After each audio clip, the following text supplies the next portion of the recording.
Hi everyone and welcome to the tutorial.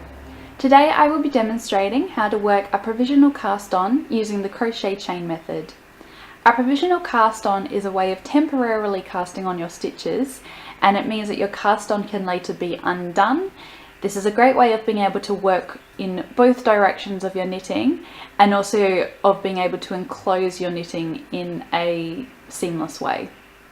I like to use the crochet chain method for my provisional cast-ons as I find it's a really easy way of working the cast-on and has quite a neat finish.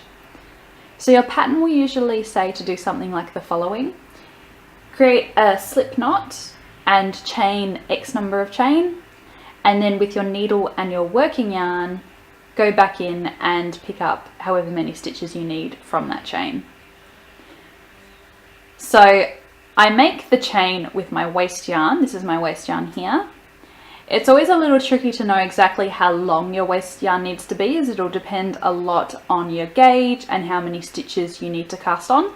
So just make sure you're generous with it so that you don't run out halfway through.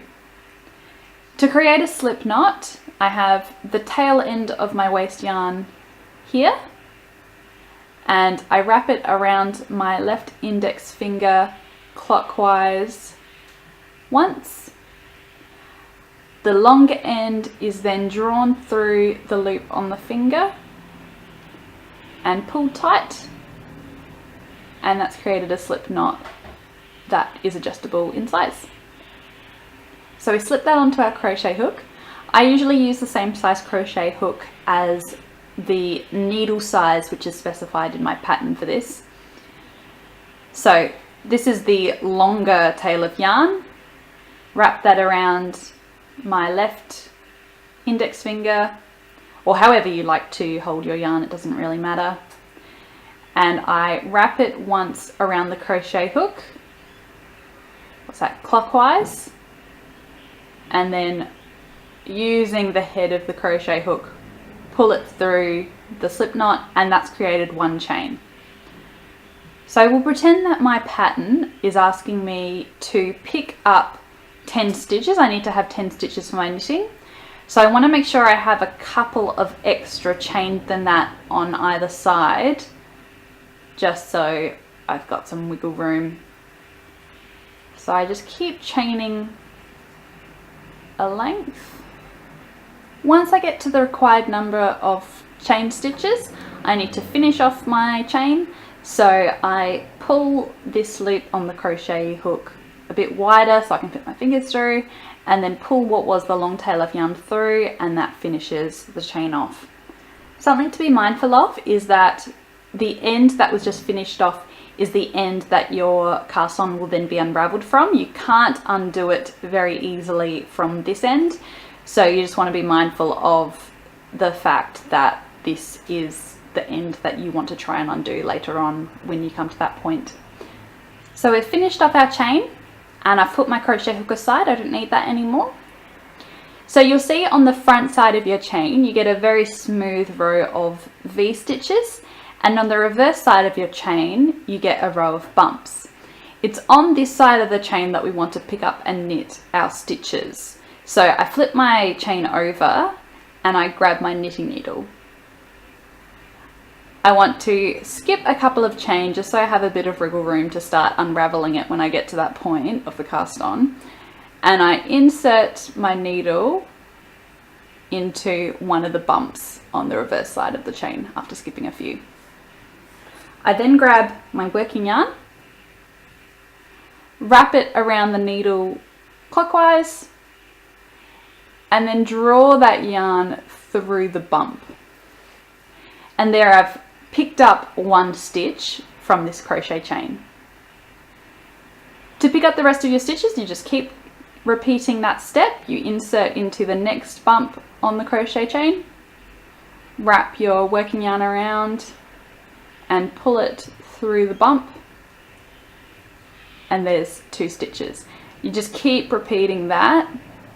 Insert into the next bump, wrap the yarn around and draw it through until you reach the required number of stitches. Okay, so my pattern asked me to pick up and knit 10 stitches, and I finished that. There's 10 stitches there. And as you can see, because I crocheted an extra number of chain than what my pickup stitches were, I've got a little bit hanging off of either end. And this is what I want. It will make it a bit easier to unravel later. So now you're ready to start knitting off of these stitches. You just either turn your work around, or if you're working in the round, you would start knitting from your left hand needle that's here, and you just work as the pattern wants you to, and in a bit we'll come back and we'll see how you undo this provisional cast on. Okay, so I'm at the point in my pattern where I'm ready to undo my provisional cast on. This might be right at the end of your pattern, or it could also be not that far through it. It depends what you're making and what you're using this particular technique for.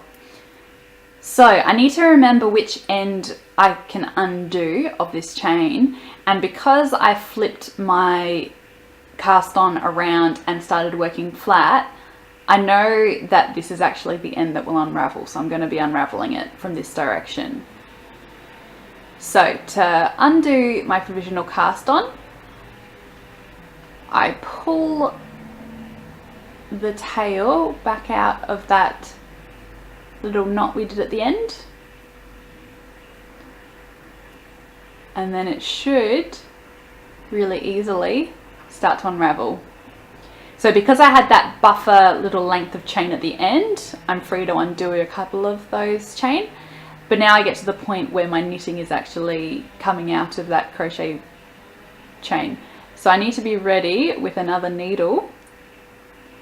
And as I undo the chain, I need to save those stitches with my needle. So you can see there I just undid one, and there's a little stitch there. Undo the next one, and there's another stitch.